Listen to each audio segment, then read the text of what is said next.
नमस्कार मित्रांनो, स्वागत आहे तुमचं आताच्या ब्रेकिंग न्यूजमध्ये। मित्रांनो, रासायनिक खतांचा काळाबाजार रोखण्यासाठी केंद्र सरकारने मोठा निर्णय घेतला आहे। हवं ते खत घेण्यासाठी शेतकऱ्याला आता कृषी सेवा केंद्रात न जाता ऑनलाईन बुकिंग करता येणं शक्य होणार आहे। हा प्रयोग राज्यातील 2 जिल्ह्यांमध्ये राबवला जाणार आहे। केंद्र सरकारकडून खताचं बुकिंग करण्यासाठी नवीन मोबाईल ॲप तयार करण्यात आले।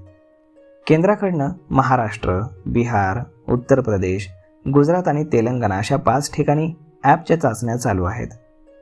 अशा पद्धतीनं केंद्रीय खत मंत्रालयातील अधिकारी दिनेश जैन यांच्या नेतृत्वाखाली या ॲपची चाचणी चालू आहे।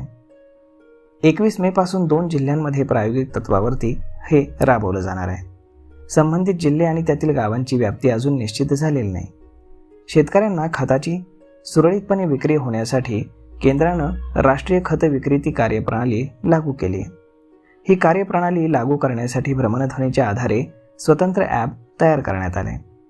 या ॲपमध्ये शेतकऱ्याला त्याच्या 20 किलोमीटरच्या हद्दीतील कृषी सेवा केंद्रांची यादी आणि प्रत्येक केंद्रामध्ये सद्यस्थितीमध्ये कोणत्या खताचा किती साठा शिल्लक आहे हे कळणार आहे।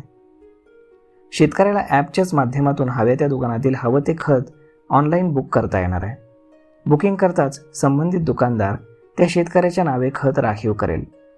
3 दिवसांच्या आत शेतकऱ्याला दुकानात जाऊन रोख किंवा ऑनलाईन पैसे भरून खत ताब्यात घेता येईल। राज्यामध्ये ही प्रणाली लागू झाल्यास शेतकऱ्यांना रांगेत उभं राहून खत विकत घेण्याची गरज भासणार नाही। खत वितरणामध्ये पारदर्शकता येईल आणि तसेच अनुदानित खत विक्रीमधील गैरप्रकार नियंत्रित होईल। तर मग मित्रांनो, अशा पद्धतीने आता तुम्ही ऑनलाईन खत बुक करू शकता आणि 3 दिवसांच्या आतमध्ये जाऊन तुम्ही तुमचं खत दुकानातनं घेऊ शकता। यासाठी तुम्हाला आता कुठल्याही प्रकारचं लाईन लावण्याची गरज दुकानाच्या बाहेर नाही।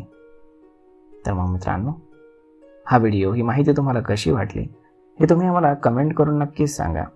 आणि जर आवडली असेल तर आपल्या जवळच्या मित्रमंडळींसोबत देखील हा व्हिडिओ तुम्ही शेअर करायला विसरू नका। धन्यवाद।